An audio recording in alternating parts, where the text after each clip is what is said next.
This is Generation Stadia, giving you that daily dose of everything and anything Stadia related, and I'm here to talk and give you some more news. We have two topics today that I actually want to dive into a bit more than usual, simply because they're a very interesting talking point. That's because we recently found out why Fortnite isn't currently on Stadia directly from the CEO of Epic Games. The second one will be about Activision giving Sekiro's release date for Stadia and questioning their involvement in the publishing. After all, if it does turn out to be them publishing the game on Stadia, it would be the first Activision game to appear on the platform. But before we talk about both of those stories, let's quickly go over the latest Stadia community blog post where they had an interview with Thunder Lotus on a new game announced for Stadia, Spiritfarer.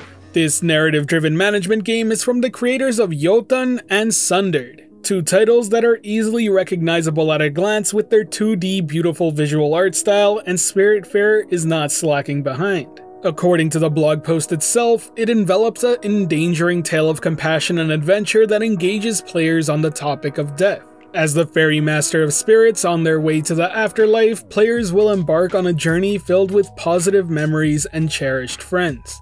The interview itself goes pretty in-depth on the story and why you should play it. I'll be sharing two quotes directly from said interview. For those players who haven't heard of Spiritfarer, can you tell us more about the game and what features we should expect? We call Spiritfarer a cozy management game about dying. You play as Stella, a newly appointed ferry master to the deceased. You must build a boat to explore the world and its varied islands in search of spirits ready to begin their transition to the afterlife. You'll manage your boat like a floating hotel, caring for your passengers, gathering resources throughout the world, and making each spirit's final voyage a memorable one.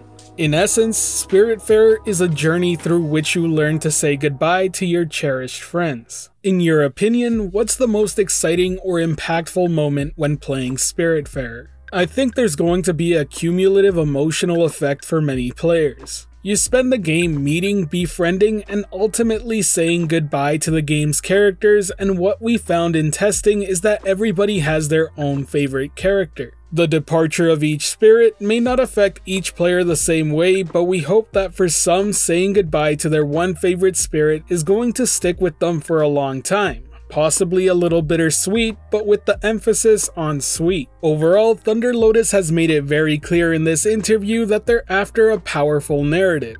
The topic of death is certainly something that doesn't get discussed enough in video games. That being said, I will recommend to any of you out there to play Lost Words Beyond the Page, which is also available on Stadia if you're interested. It's a fantastic and emotional journey, and I can't wait to try out Spiritfarer to see how it handles the topic. But now let's move over to the next piece of news, and this one comes from People Can Fly, as they have recently announced they are working on a AAA action-adventure for next-gen and cloud gaming platforms. Now there isn't too much else to add here that's officially confirmed, but this info did come from the CEO of People Can Fly, who announced the following. Today we have surpassed 250 staff and are excited to announce the next chapter in the development of our company. Our intention from the beginning has been to expand People Can Fly into a multi-project studio and continue to build a global presence for our brand. With the launch of next-generation consoles later this year, we are incredibly excited about the future of People Can Fly and the games industry as a whole. Now, if you're not aware, People Can Fly is the team that brought us Bulletstorm, which was a really fun FPS, but is also the team who's currently working on Outriders, a game that is coming to Stadia. And while Stadia isn't officially mentioned by name here, chances are they're going to bring it over simply because they have the dev kits already in the studio and they're already experienced with it due to Outriders. Either way, I can't wait to see what they're working on. If there's one thing I have a ton of faith in People Can Fly Studios, it's providing some very excellent gameplay. But now let's move on to the bigger topics, and what better way to begin than by talking about Fortnite and what Tim Sweeny, the CEO of Epic Games, had to say about why it's not on Stadia. Now let me begin by just reading his reply to the question asking why it isn't on Google Stadia. There's not a deep reason. We fully support Stadia and Unreal Engine, however the effort required to release Fortnite updates weekly in sync across 7+ platforms is extreme, and that makes it hard to add platforms that don't yet have mass market user bases. And there we have it. That's the main reason why Fortnite is not on Stadia as of right now. This basically confirms that it's not due to some sort of falling out between Epic Games and Google themselves, it's just that the audience isn't currently big enough for them to justify the cost. Frankly speaking, this may very well be the reason why we're not seeing quite a few titles on Stadia. And while many of you might think that Google should just pay the poor job to get done, you have to remember, a lot of these bigger games are live service games, which means they're getting consistent updates, so that has a reoccurring cost. And that's where we have a bit of a conundrum. You see, Stadia needs big games like Fortnite to be brought over to Stadia to bring in the mass market, but likewise, the mass market needs to be there for Fortnite to be brought over. So what exactly is the solution here? Well, I can see it playing out a few ways. The first scenario is Google pays a lot of money to bring that game over, and I do mean quite a lot. It would have to be more than just for them to port the game over and maintain some updates. They would need to actually incentivize Epic Games to do this. In all honesty, I'm not a fan of this scenario whatsoever. I'd much rather Google invest in their own first-party studios or other exclusive games rather than bringing over a popular multi-platform game that's already on many devices.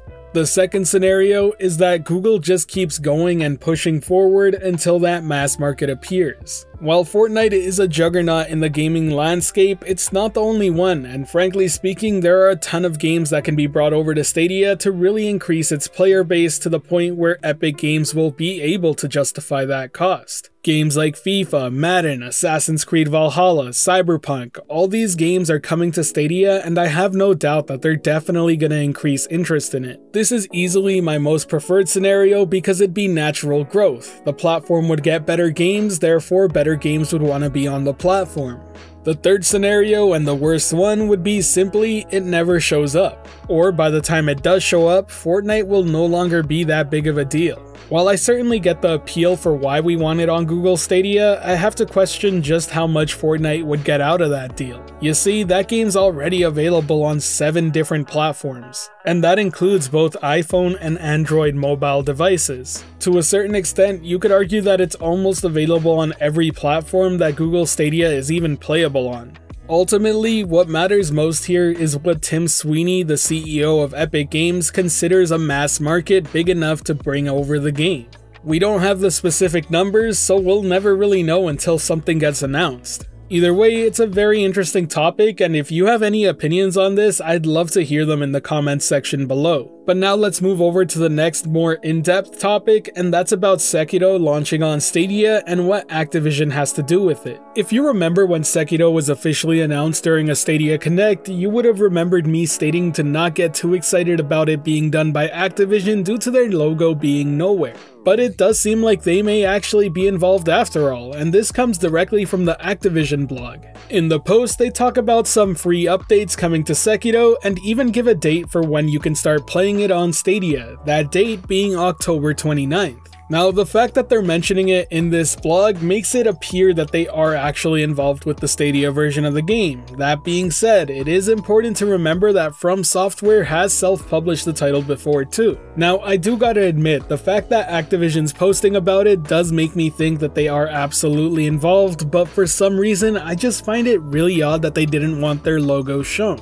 To be clear about this, absolutely every other trailer of Sekiro shown has Activision's logo clearly stated at the end. Now, I'll try and reach out to confirm this information, but honestly, I'm not expecting a reply back. But let's just say that this is Activision publishing the game. Well, that would mean this is the first title that Activision puts on Stadia. And while it may not seem like a big deal, it certainly would be. Having Activision bring games over to Stadia would mean so much for the platform. The fact is that Activision Blizzard is a massive entity in the gaming landscape, only comparable by EA and Ubisoft. And depending on how the title sells, it could mean getting some of their other big games ported over to Stadia as well. And let me tell you, getting titles like Diablo 4, Overwatch 2, or any of the other big name games that are under their list is massive. It'll be very interesting to see how this one plays out, and I'll keep you updated if I hear anything back. Either way, that's all the news I have for you today. If you enjoyed this video or found it helpful at all, be sure to hit that like button as it really does help the channel out, and if you're wanting more content like this, be sure to subscribe and hit that notification bell as well. Today's end of video message is just going to be a quick reminder to follow me on Twitter as well as join our Discord community. I have a few things that I will be announcing soon, so I want you all to be the first to hear about it. I also apologize if this news is coming in just a little bit late. I had initially planned to upload this much sooner, but some things popped up and I wasn't able to get to it. That said, be sure to tune in tomorrow. I'll be uploading another video discussing some more news as well as bringing up some other discussion topics this coming week. As always, thank you for watching this video. This has been Generation Stadia, giving you that daily dose of everything and anything Stadia related. The Gen S community is over 4,800 strong and growing by the day, and until next time, I'll catch you in the clouds.